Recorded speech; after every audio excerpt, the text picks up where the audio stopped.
Welcome back to World of Boston. We are still in Italy in a different form of carbohydrates. We're doing pizza-focused restaurants. I'm a big pizza girl. I like Neapolitan. I like Sicilian. I don't discriminate when I make friends with food. Here we're outside of Ciao Pizza and Pasta, squarely in Chelsea. We're dealing with Neapolitan pizza here. So this is, by some people's standards, #1 Neapolitan in all of Boston and arguably the East Coast and arguably America. So I'm really excited to go in and try. So we're gonna go in and try it. Oh wait, actually first, chatted with some of the wait staff, and let me say they're some of the nicest people. Gave us free cannolis.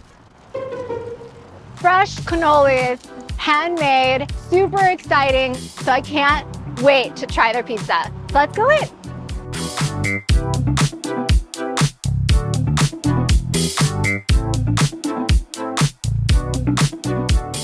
So Ciao Pizza and Pasta has 2 co-owners. It's been around since 2015. This is one of the rarest finds that I've had where it has lots of national acclaim, all sorts of people rejecting New York City pizza for this pizza in Chelsea. And yet, when you walk in the door, it's such a small, cozy place. It feels like it's kind of retained a little bit more of its familial, home-like character, even despite how much acclaim it's gotten. I got 2 pizzas today. One is a salchicha, one is a fungi. These are both pizzas I've seen on menus in places that serve Neapolitan pizza. This is good because I have 2 hands and no fork. Woo, my goodness. Ooh, my gosh, this is so beautiful. This crust feels so good right now in my hands. They say that they char it right against the flame in the final few minutes, and I can really feel that in my fingers right now. Very thin crust. I'm struggling with one hand, per the usual. Okay. Oh yeah, this is pretty good. It gets deeper with the flavor once you bite into it and chew the meat. The meat's very flavorful. I taste a lot of fluffiness, a lot of air, like in a really nice way, the air pockets. Very, very, very, very fluffy dough here. I'm trying to figure out if this is sourdough or not. I think I just taste really good bread. I don't know if it's sourdough. I'd say the thing I'm most impressed about with this is the dough. It's been a long time since I've had dough this bubbly. Soft, tender, and yet crispy. If you like tasting char, you'll like tasting this. This is very charred in a very concerning way for a lot of my Asian family. I did not organically appreciate what looks burnt in my life. I've come to really love this. It looks like a fierce leopard lunch. This makes me feel nourished. We've got some splotches from the shadow of my hand and my body, but you can still see how uniformly arugulated this pizza is. Got lots of robust, hearty mushroom. Tear another piece from the side here. I can smell the fungus. I can definitely smell garlic, large bulb of garlic hanging out on the side. Okay, that was just a big bite of garlic. First impression, simple ingredients done well. Utilizing fundamental flavors, olive oil, cheese, and garlic to bring out some of the earthy flavors of like the mushroom and the herbal flavors of the herb. Actually, arugula is a vegetal topping. I really like how spicy the mushrooms are. I think if you get a bite with a lot of cheese and mushroom, I'm really happy. This is less saucy, so you really taste the softness and the pillowiness of the dough until you get to the crust. It's a very approachable, extroverted, generally likable piece of dough. I think the thing about this one that I appreciate the most is the bulbs of garlic on there. They're so oily and garlicky and flavorful. Okay, I'm gonna return briefly to this pizza, which I've shared with the public, AKA the cameraman. Ooh, this is very stubborn. Seems like when you get this, ooh, please come with me. See that chili on there? This seems to be a game changer, bulb of chili. This is like better than banana pepper good. It is vinegary and spicy at a depth that I have not known on a piece of pizza before. It's like letting your sassy grandma slap you. really strong grandma. The fungi pizza is a lot more approachable, natural, slightly oily. This is the most, for me, satisfying, hearty, sassy, especially the difference that pepper makes so much difference. My friends fall into two polarized buckets. They're either like crust and bread people or like topping and sauce people. If you're like a bread and crust person, you're gonna really appreciate this pizza. It is so chewy and doughy and fluffy. I'm more excited by the toppings. I'm kind of shallow. I like the things that are on top of the things that are more fundamental. The fundamental crust is like a constant variable that you can lie on and depend upon like a couch. This crust is very dependable, like that friend that you have who listens to all your problems, not because you make any sense, but because they love you. Okay, we're gonna go to another pizza place after this, so I'll see you over there.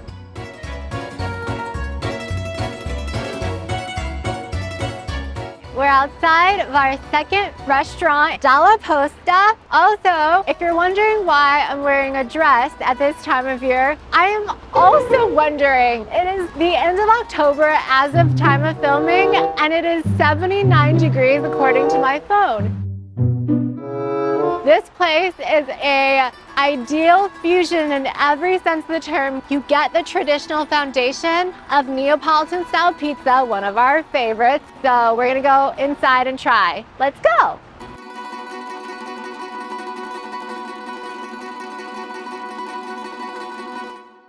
This restaurant is super modern, just a few years old, and has already gotten a lot of acclaim. The chef and the owner started when he was 15, went abroad to Italy. He's a pizzaiolo, which is like a student connoisseur of pizza. A pizzaiolo who opened a pizzeria. Okay. This is a Neapolitan-inspired restaurant, a telling element of fusion, inspiration, but also innovation. They have the original margherita pizza. They also have a ton of different pies from New England, the clam pizza, local meatballs, potatoes that they pull. Decided to order an animal based pizza, meat-based pizza. So we're starting off with the meatball. Whoa, it's glistening. It is like gold sand glistening. The natural sexiness of this pizza is making it sparkle. Their meatballs, I believe, are family recipe inherited from mom, grandma, strong woman in the family. Trying to find where this pizza ends and I can begin. I can already feel the floury in the dough. Really, really paper thin, even more so than the last place. Very non-floppy, lots of integrity. Upwards, forwards, sidewards, very reliable. This reminds me of the couch.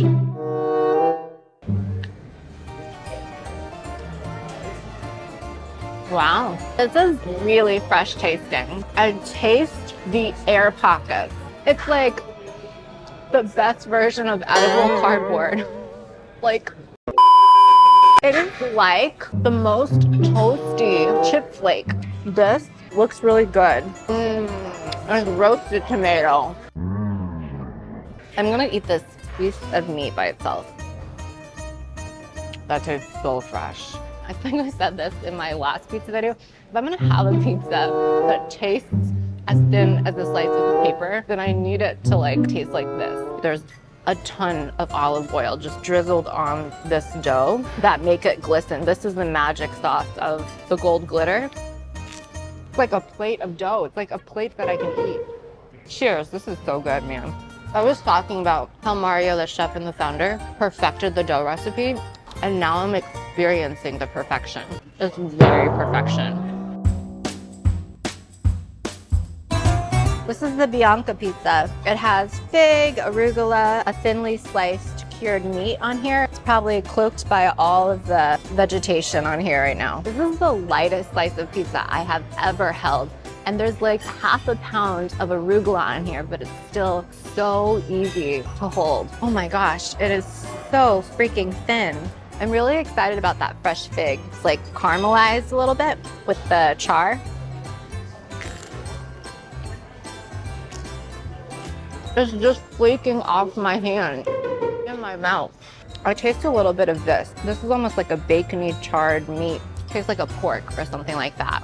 Yeah, it's very pleasant. This one's very light, pleasant. There's not as much meatiness. So you can really taste the freshness of that fig that tastes like pear. And then a little bit of that bacony pork flavor with the charred meat. And then all you're tasting after that is the charred crust. That flatter than a flatbread charred crust. This is like a robust pond of brown char. It's just like soaked through the entire slice of pizza. Look at that. It's so open to life. This is very light for me. The meatball and the roasted tomato really make that meatball pizza for me. But I really appreciate the integrity of the ingredient combination on this pizza. I just really enjoy experiencing the fruit of a different wood-fired methodology for these two restaurants so far. But I have to say, like, this crust really floored me today. I'm a crispy girl. Either you eat Pizza Hut doughy, thick, oily, fatty crust, or you get this deep dish pizza. That's a different conversation. We can have lots of arguments about that elsewhere. But for pizza, this particular preparation is special to me. Near and dear to me, in my heart, in my experience, in my love.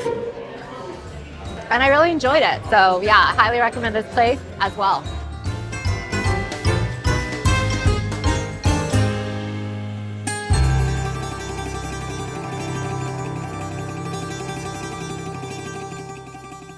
Welcome to Tonino. This is a local Jamaica Plain restaurant. There are a ton of places that are cultural specific, like the North End, like Chinatown, dedicated to one cuisine. Jamaica Plain is so eclectic. The only other time I remember being here is for one of my favorite burgers in Boston that wasn't even an all-American burger. This place is the youngest of all three places we visited. It opened up just in 2022. I'm personally so psyched about the name because I was watching a TV show on Netflix where they had a story of a little sheep or lamb named Tonino. And literally after I finished watching that show, this restaurant opened up and a Facebook notification algorithm that knows that I look up most pleasing novel restaurants in Boston. This is one of the hottest new restaurants to check out. It's still pretty small, local, cozy, pretty hole in the wall. Today we're gonna order definitely pizza. The cool thing about their pizza is it is actually Sicilian style pizza, which I'm also a huge fan of. They also have hot honey, which I'm really hopeful about. Hot and honey just makes everything amazing. They're really known for their hand-rolled pastas. They've also got a fabulous tiramisu that converted many non-religious tiramisu lovers. I'm super excited. So this is the margarita pizza. This is very, very beautiful thickness here. Obviously the style here was Sicilian, but this is particularly hearty here. Really excited how decorated this pizza is, and it's sprinkled with some cheese. It's so liquidy and beautiful. I can feel the heat, and so we're gonna eat it. Beautiful slice.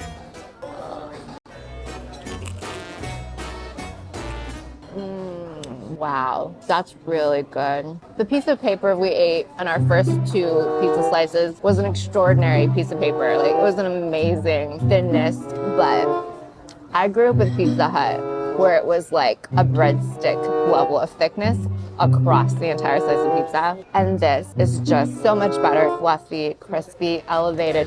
Toppings are so delectably creamy, very fluffy. This entire pizza just shouts fluffiness. I'm sorry. I really like Sicilian pizza. Oh my gosh.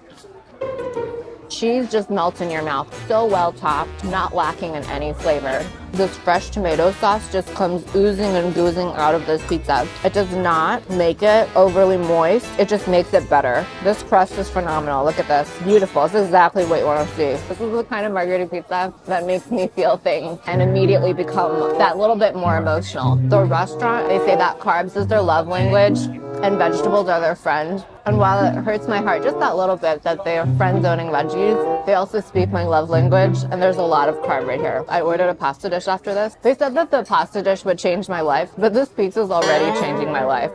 It's singing a song to my heart.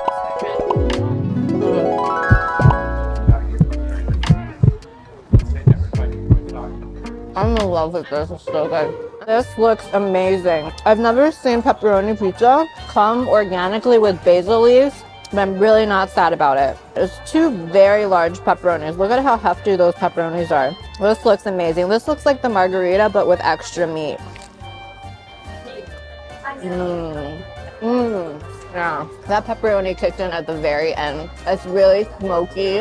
I really like that there are basil leaves on here. That really elevates and brightens it up for me. This is exceedingly good for a pepperoni pizza. I do taste a little bit of the honey. It's not super hot, which is probably better for the majority of America, but for me, it's a little bit less spicy. I think the margarita beats it for me, which is like, I've never uttered that statement about pepperoni pizza before.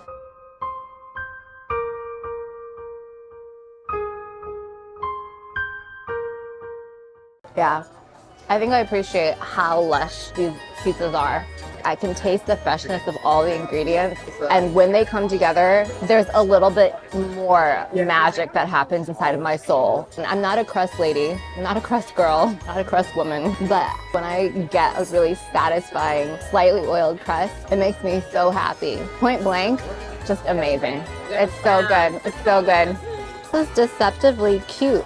Actually, these are little raviolis, essentially, like almost like little Italian dumplings. And all of that brown coloring is from the aged balsamic. A beautiful fountain, creamy sauce underneath this. It's gonna go in for the middle one because I'm all about excavating the heart. Definitely hand-rolled, homemade. Cheers. That's good sauce. It's like a cream, balsamic, carby, floury broth, but it actually tastes kind of light, which is really vindicating. Usually, when I have ravioli that's not in tomato sauce, it's like suffocatingly creamy and thick and rich to the point that I can only eat like two before I want to eat any more. I'm just gonna eat it with a spoon because I want all of this underneath it too. It almost looks like a little bit of like a creme brulee, almost like caramelized on top. It's by aged balsamic vinegar. It makes me feel like I have a river of richness that I live in that is hidden and yet to be discovered.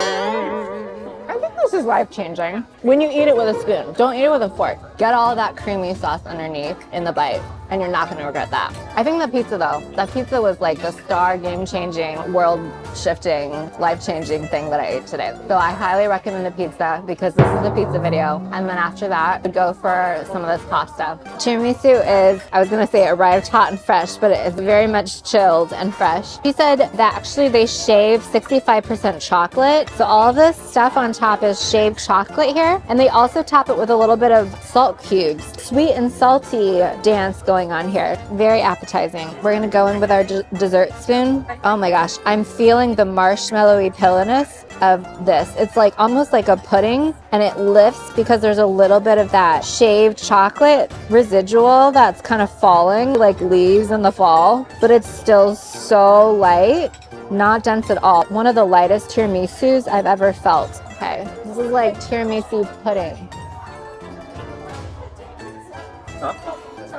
Yeah, oh my, whoa, that's so good. Oh my gosh.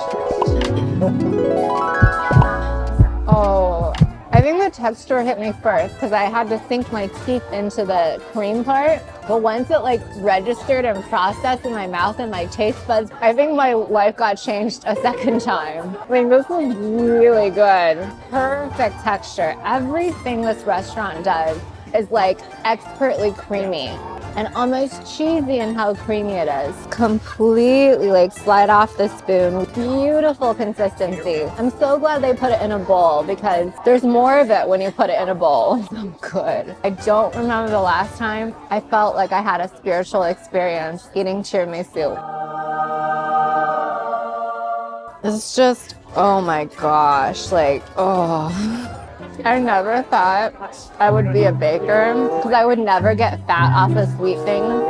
But like, here I could. This, I would.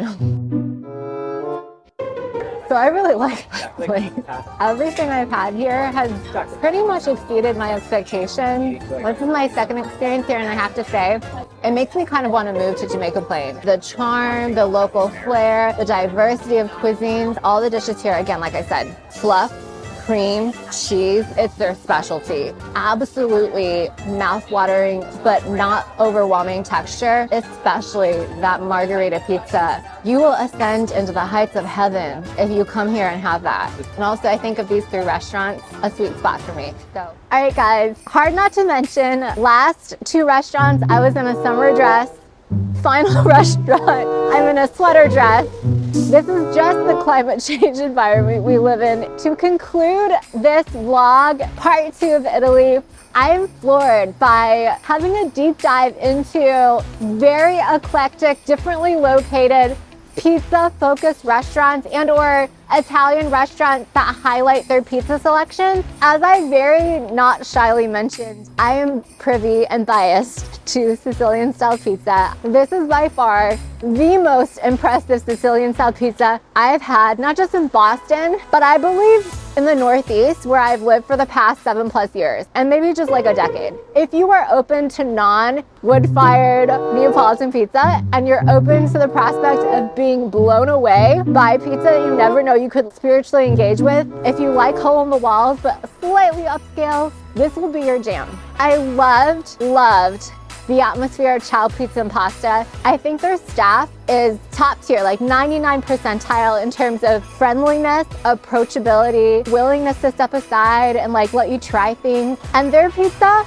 again, with wood-fired Neapolitan, highly recommend. LaPosta, I would say, go there for the ambience and specifically for their meatball pizza. God knows if their clam pizza, potato pizza, other kinds of novelty pizza are as good, but I definitely recommend their meatball pizza. Kind of sad that we're ending here, but I think for this video, we've gotten a really robust sample size of all the pizzas that Boston has, and I am not sad or disappointed. Coming up next, we're gonna do a different country highlight, so stay tuned for that. But until then, thanks and bye.